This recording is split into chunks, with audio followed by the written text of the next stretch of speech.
we saw a little bit of that burst a little again that we saw kind of in spring training. Really for the first time that they really showed that initial get out for those first 5 to 10 yards. So, trending in the right direction. Hopefully the next 6 games, we'll continue to see that. So you thought that was missing for a while from him? Definitely was. And I think he was pressing a little bit, trying to make up for that.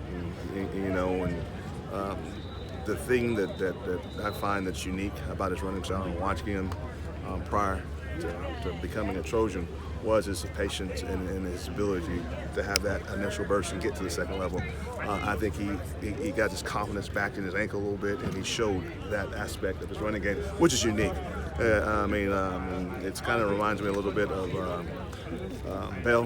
Le'Veon Bell, and I'm not saying, I know I'm in LA and everybody can know joke. But no, not at all. But I think you could see it. He was patient and he really set his box up well. He seems like such a laid-back personality. What has he brought to the USC locker room?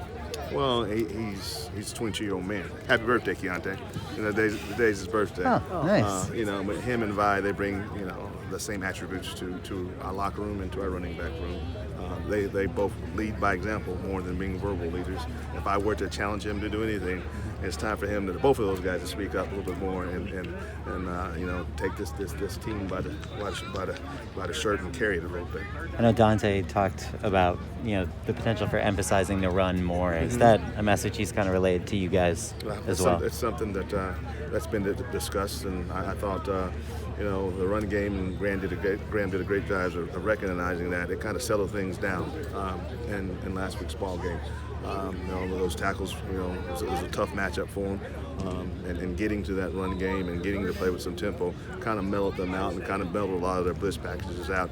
And, I'm biased, but we got some guys that I feel that can be a problem if that you start to get 15, 20 touches a game on them. And I think in last game, probably about the 7th or 8th touch is where you really saw the kids started to kind of come into another groove, and that's a part of it too.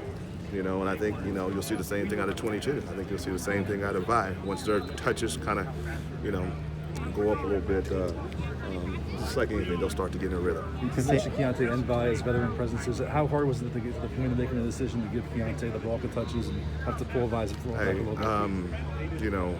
From day one, I've told those guys that the guy that goes out there, and when he's out there, it looks a little different, is the guy that's going to play. And I think Keaontay has shown that ability. That does not mean I don't have confidence in Darren Bottle. That does not mean I don't have confidence in Vi. I think they know that. But I just think it's important for a running back to get in the rhythm. Now, in my humble opinion, I'm sure Keaontay's not going to want to hear this, but about 24 to 25 touches right now for him, it's about what he needs. Because you get up to the 35, the 30, 35, that's when you start to put that ball on the ground. And not saying that he can't do it, but you got to work yourself into that 30, 35 carry game. So, in saying that, if it's a ball game to where we're getting up to 40, 45 carries, you'll see those guys get a ton of money.